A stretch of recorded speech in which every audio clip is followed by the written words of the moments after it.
primera charla de la Aquelarre, a cargo de Ricardo López, con el título Algoritmo de Barnes-Hood, una aplicación del Quad Tree. Sí. Ok, bueno, gracias por la presentación. Está. Antes de hablar del algoritmo, voy a hablar un poquito sobre el problema de los n-cuerpos.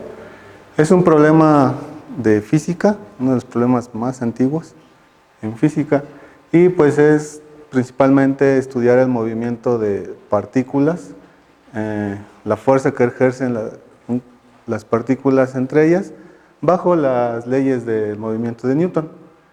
Y bueno, pues este problema, si tengo n partículas, entonces digo, el propio de ese problema se le llama el problema de los n-cuerpos, donde cada partícula es un cuerpo. Y bueno, un poquito de teoría antes de entrar al algoritmo. El algoritmo de n-cuerpos, el problema de n-cuerpos no hay una solución exacta, por así decirlo. Lo que hay son aproximaciones y se hacen simulaciones. De hecho, el algoritmo de Barnes-Hood es una simulación. Pero si solo tengo dos partículas, sí puedo hacer un cálculo exacto. Entonces, para calcular la fuerza que ejerce, si yo anclo, por así decirlo, una partícula y la otra la tomo como que si estuviera en movimiento, yo puedo calcular la fuerza que ejerce una sobre otra. La forma de hacerlo es, pues, calculo la fuerza del sistema, que es la masa, el producto de las masas entre la distancia al cuadrado por la constante de gravitación. La constante de gravitación, pues, es esta, ¿no? Es algo que alguien de física ya lo hizo muchos años atrás. Entonces, yo puedo calcular así el vector de fuerza entre estas dos partículas. Pero además, yo lo puedo descomponer en el plano. Si las partículas tengo en el plano, yo las puedo descomponer por su componente en X y su componente en Y. ¿De qué forma? Pues ya teniendo el vector de fuerza, simplemente lo multiplico por el delta X, que es la distancia que varía de cada cuerpo, la diferencia de distancias en el eje X, entre la distancia directa, ¿no? Y análogo para la fuerza en Y. Entonces, así yo tengo, pues, la fuerza descompuesta en las componentes X y Y. Y bueno, si yo aplico esta idea anclando un cuerpo y calculando la fuerza que ejerce cada uno de los demás cuerpos sobre él, yo puedo calcular para un solo cuerpo lo que le llamamos la red de fuerza, que sería la suma de las fuerzas que cada cuerpo ejerce en el cuerpo que tengo anclado. Entonces, yo puedo calcular, pues sí, sumando solamente las fuerzas que ejerce. En este caso, el que tengo anclado es este. Calculo los vectores, calculo sus componentes, y las componentes de la red de fuerza, pues es la suma de las componentes en esa coordenada. Utilizando esto, yo puedo dar,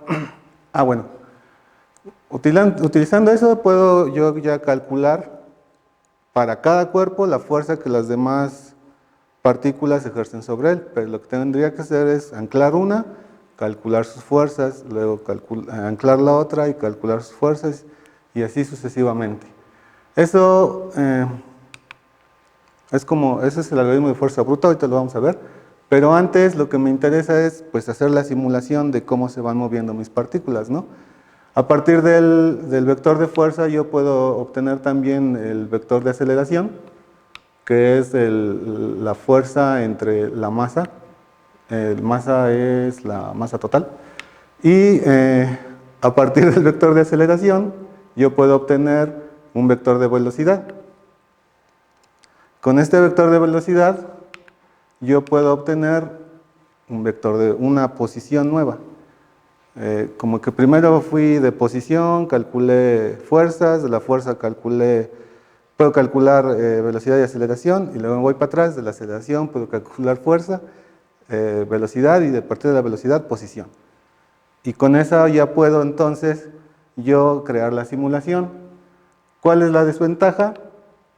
Pues ese es mi algoritmo de fuerza bruta. Para cada cuerpo hay que calcular la red de fuerza que ejercen todos los cuerpos sobre él. y pues luego actualizar su posición. ¿Cuál es el pequeño inconveniente aquí? Pues calcular la red de fuerza para cada cuerpo me cuesta orden de n. Si tengo n cuerpos, pues tengo que hacer el cálculo para cada uno de ellos, ¿no? Pero eso es solo para un cuerpo. Si tengo n cuerpos, pues es n por n, ¿no? Entonces mi algoritmo queda del orden de n cuadrático. Y en términos de complejidad computacional, para una computadora, un algoritmo de esta orden, pues no es el más eficiente. Dependiendo de la cantidad de cuerpos, pues esto se puede disparar muy alto, el rendimiento. Entonces, justo esto se utiliza para hacer simulaciones de movimiento de estrellas, de planetas. Pues meter toda esa información en la computadora con un algoritmo de esta complejidad no suena muy útil. Entonces, pues, ¿qué podemos hacer? Para esto vamos a utilizar el centro de masa. Este es otro concepto teórico de física que no voy a ahondar mucho en eso. Simplemente lo que quiero que entiendan es que yo puedo tomar un conjunto de partículas, en este caso son los puntitos azules, y a partir de estas partículas calcular su centro de masa, que en este caso es el vector rojo, y está dado por esta función, que es la multiplicación de las masas por su vector que los define entre la masa total. Y eso me va a dar un vector. Este vector yo lo puedo considerar como un punto gordo, por así decirlo, que me va a representar a las partículas que lo definen.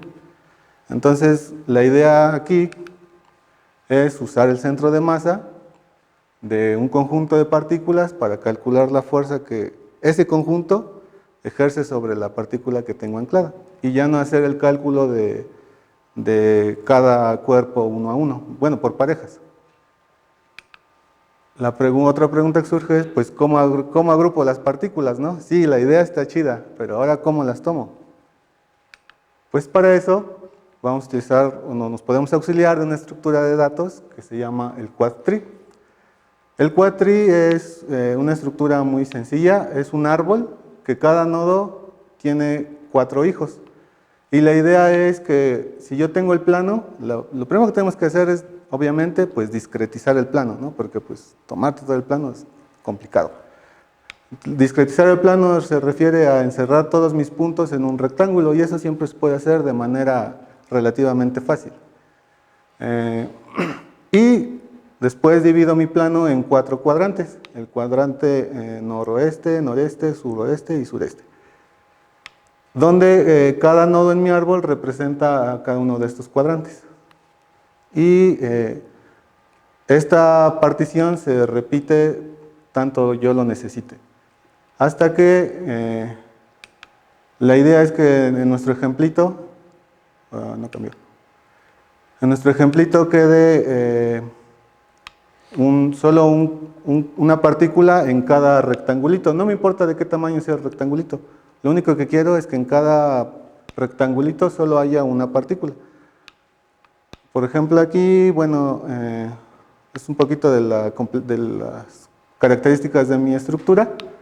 Si mi rectángulo principal tiene una longitud S, entonces la profundidad de mi árbol, un nodo va a estar a profundidad S entre 2 a la I. Es decir, voy a medir la profundidad de mi árbol con respecto a la longitud de mi segmento, del segmento que define mi rectángulo más grande. Normalmente en árboles, la profundidad del árbol se mide en la cantidad de nodos o niveles que va teniendo el árbol. Y esos niveles en este caso se dan con respecto a esta longitud, no con la cantidad de datos que le voy a pasar. Incluso puede ser que este árbol tenga muchos nodos vacíos, pero bueno, ahorita no me voy a clavar en eso, eso es como para otra clase, para otra plática. Ahorita solo vamos a ver eso. Por ejemplo, aquí este rectangulito corresponde a este nodo, ¿no? Que está en profundidad, sería 1, 2, 3. Si hacen las cuentitas, ahí sale. Entonces, bueno, esta es la estructura que vamos a utilizar para tratar de mejorar la complejidad del algoritmo. Y bueno, ¿qué complejidades maneja esta estructura? La profundidad es del logaritmo de S entre C, donde C es la distancia más corta entre cualquier par de puntos. Y construirlo me cuesta n por el logaritmo de S, donde n es la cantidad de partículas en este caso. Y una consulta pues me toma orden del logaritmo de S, y igual agregar un nuevo nodo me toma orden del logaritmo de S. Entonces, pues desde aquí ya se empieza a ver que el cuadrático ya lo estamos quitando, ¿no? Ahora, este árbol lo voy a utilizar para calcular la red de fuerzas de mi partícula que ejercen los cuerpos sobre una partícula. Por ejemplo, si yo quisiera calcular la red de fuerzas sobre el punto A, lo primero que tengo que hacer es construir mi quadtrig asociado a los puntos, a las partículas que me dan, ¿no? Esto ya lo hice aquí. Lo que tengo que hacer para calcular la fuerza de un cuerpo hacia otro es hacer un recorrido en el árbol, empezando por la raíz, y checar lo siguiente. Bueno, cada nodo interno, esto es solo para este algoritmo, el quadtrig no necesariamente tiene que guardar este dato, pero para este algoritmo, cada nodo interno va a almacenar el centro de masa de todos los cuerpos que almacena en su subárbol. Por ejemplo, en este caso, la raíz va a tener el centro de masa de todas las partículas. Este nodo en particular va a tener el centro de masa de las partículas B, C y D. ¿Sí? Entonces, esta es la forma en que yo voy a utilizar para agrupar mis partículas en el plano y ya no hacer el cálculo uno a uno.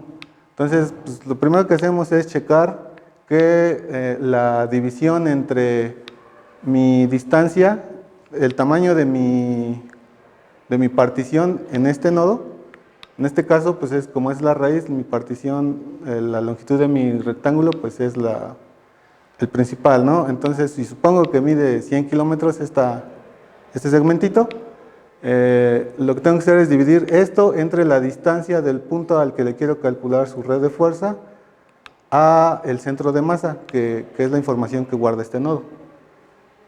Si esa división es mayor que 0.5, el 0.5 es un umbral que la gente de física ya se tomó el tiempo para experimentar.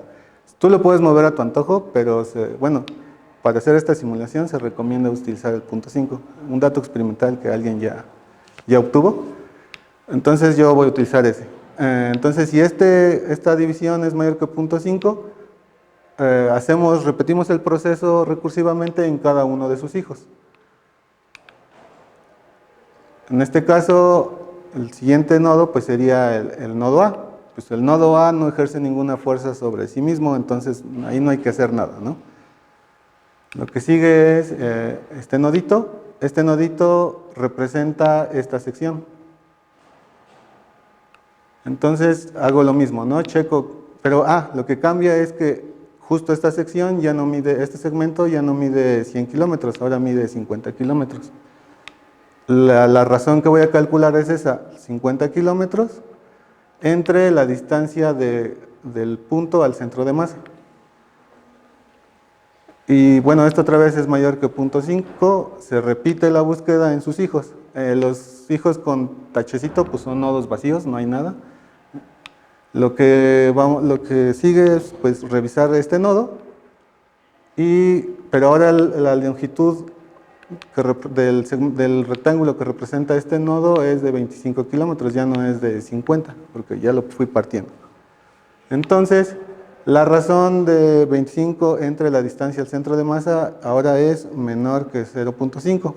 Entonces, en ese momento, cuando se cumple esta condición, ya no revisamos lo que hay debajo de este nodo. Tomamos este nodo como el conjunto de partículas, calculamos la fuerza que ejerce este nodo a este cuerpo, utilizando el centro de masa, que ese nodo ya además ya tiene ahí almacenado, y continuamos, ¿no? Bueno, justo es el caso que quería ejemplificar, donde ya no tienes que recorrer todos los nodos para hacer el cálculo de las masas, de las fuerzas, perdón. Ok. Y bueno, ahí acabaría como la ejecución de esta parte. Seguía este nodo, pues no tiene nada, sigo al siguiente nodo. El nodo E es una hoja, tiene un cuerpo almacenado en ese nodito. Entonces, pues como tiene un cuerpo almacenado en ese nodito, pues yo ya sé calcular la fuerza entre un par de partículas. Entonces, pues simplemente se calcula la fuerza entre ese par de partículas y se continúa. Pero en ese caso, pues ya no hay que hacer nada, ¿no? Y bueno, esa es como la intuición a grandes rasgos de cómo funciona el algoritmo de Barnes-Hut para calcular la red de fuerzas. Entonces el algoritmo quedaría así, ¿no? Pues lo primero que tenemos que hacer es construir el quadtree asociado a mi conjunto de partículas. Bueno, ahí debería decir partículas.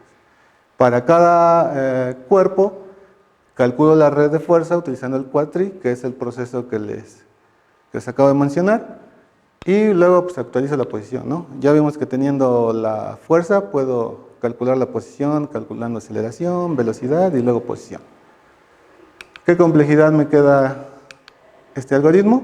Pues construir el quadtree me cuesta n log de s.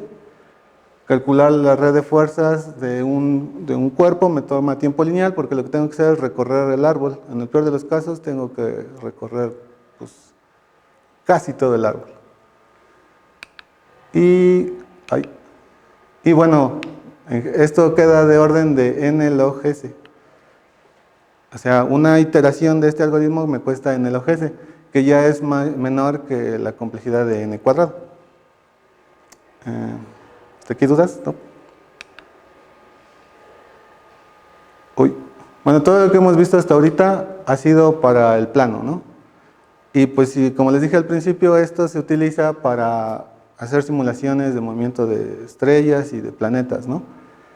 ¿Y dónde queda la tercera dimensión, no? Si los planos y los planetas y estrellas se mueven en el espacio. Pues para esto hay una generalización que se le llama el log-tree, que la idea es la misma. Yo discretizo mi espacio encerrando todo en un cubo. Luego, cada nodo va a tener, en este caso, 8 hijos, donde son la división del cubo en octantes. Dividirlo por dos planos, el plano que pasa por aquí, el plano que pasa por acá. Eso me divide mi espacio en 8 octantes y pues se sigue partiendo hasta que igual nos queda un solo cuerpo en cada cubito, por así decirlo. Pero sobre eso ya no voy a hablar porque eso es pues un tema más avanzado. Solo queríamos verlo, bueno, solo empezaba a ver la simulación del quadtree. Y pues, bueno, eso es todo. Tengo una simulación hecha de la fuerza bruta, no sé si la quieran ver. ¿Tenemos tiempo?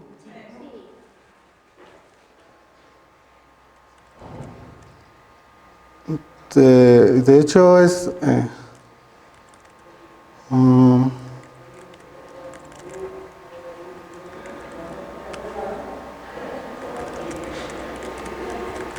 no se ve muy bien porque digamos que no le invertí tiempo en detalles de implementación pues para mejorar el rendimiento de la parte gráfica, que justo aquí solo vimos el algoritmo, ¿no? La parte de visualización ya es como que al gusto. ¿Cómo lo muevo para allá? Entonces ahí todos esos puntitos blancos son un cuerpo y ahí a partir de una posición inicial y una velocidad inicial calculo con el primer algoritmo, el de fuerza bruta, calculo la fuerza que ejerce, su red de fuerza para cada cuerpo y luego su nueva posición.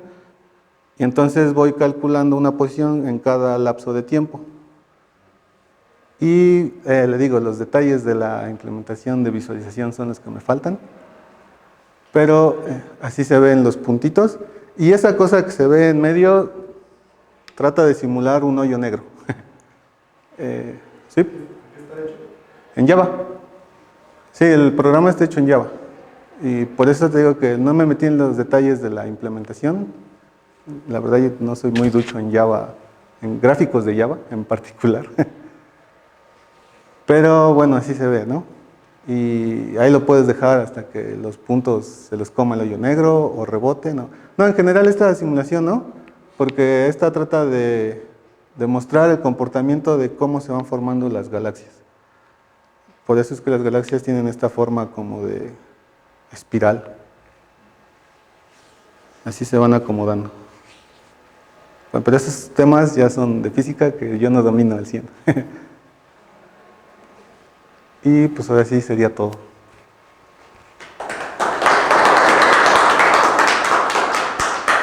¿Alguien tiene alguna duda? Cuando actualizas la posición, actualizas el criterio de mayor o menor que 0.5. Ah, ese es para el algoritmo del Barnes-Hot, ese no lo tengo implementado. Este es el de fuerza bruta. Es el de tomas un cuerpo y calculas su fuerza par a par con cada uno de los demás. Y luego tomas otro y vuelves a calcular y tomas otro. Es el de orden cuadrático. Digo, es una simulación de juguete. Ya en las simulaciones que usan los científicos de a de veras, pues los datos son, las distancias son enormes, las masas son enormes. Desde ahí ya empieza la complejidad porque hay que darle exactitud a esos cálculos, ¿no? Y aquí pues solo estoy simulando. Sí. ¿Tú sabes cómo se establece la complejidad para sacar el orden de n, orden de n cuadrado? Sí, eso ya es más de una clase de algoritmos, pero es en general nos interesa la cantidad de instrucciones que realiza el algoritmo. En este caso mi instrucción es el cálculo de la fuerza entre dos cuerpos. Eso lo tomo como una instrucción. Entonces, ¿cuántas veces voy a calcular esa fuerza? Pues para un cuerpo lo hago n-1 veces, ¿no? Es el cuerpo con los n-1 cuerpos que tengo. Eso por eso decimos que es del orden de n, no es el cálculo exacto, es solo una función que acota por arriba, de hecho. Entonces, ahí saqué el primer n. Pero eso lo hice para un solo cuerpo. Si quiero calcular la red de fuerzas de todos los cuerpos, tengo que repetir ese proceso n veces. Entonces es n por n, me da n cuadrado. Pues es el orden de n cuadrado.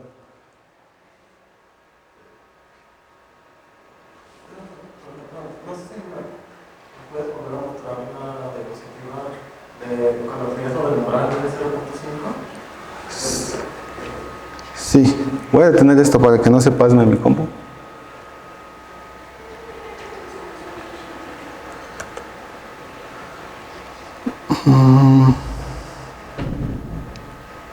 No, se regresó desde el inicio.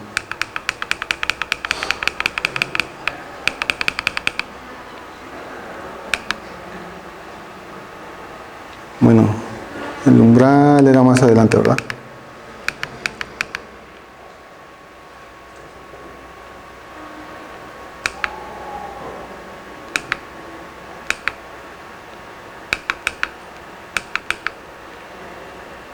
¿Esa? Ajá, bueno, de pronto, la verdad es,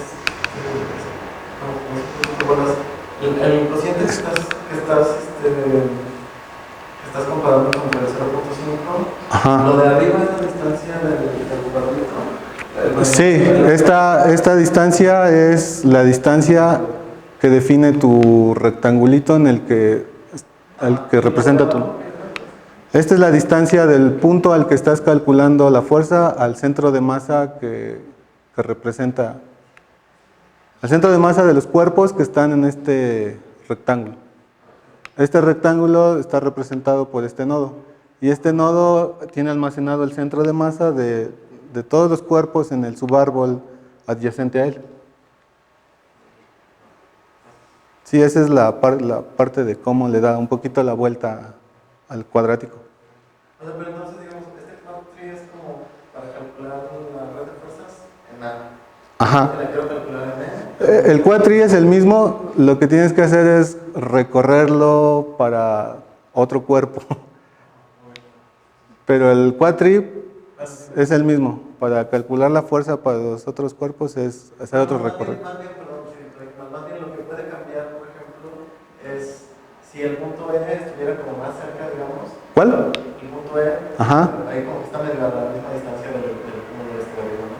Pues si estuviera como más cerca, igual lo que podría cambiar es como el tamaño del cuadro final, ¿no? Sí, sí, la configuración de los rectángulos de aquí, pues depende de la configuración de los puntos de entrada, de las partículas en este caso. ¿Alguna pregunta? Agradecemos de nuevo expositar. Gracias. ¿Tengo una pregunta al público para que nos apremien? No había pensado en eso.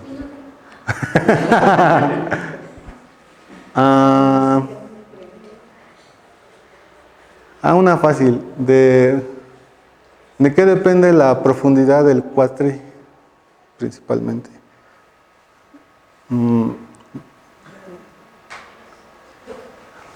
Sí, claro. Según entendí, tú vas a ir subdividiendo hasta que dejes partículas individuales, ¿no? Sí. La profundidad va a depender de eso. Sí, pero principalmente depende de cómo subdivides, de cuántas veces subdivides. Está bien. Otra pregunta. Está bien. Por último, un pequeño obsequio para el expositor. E invitamos a todos a la siguiente. Gracias.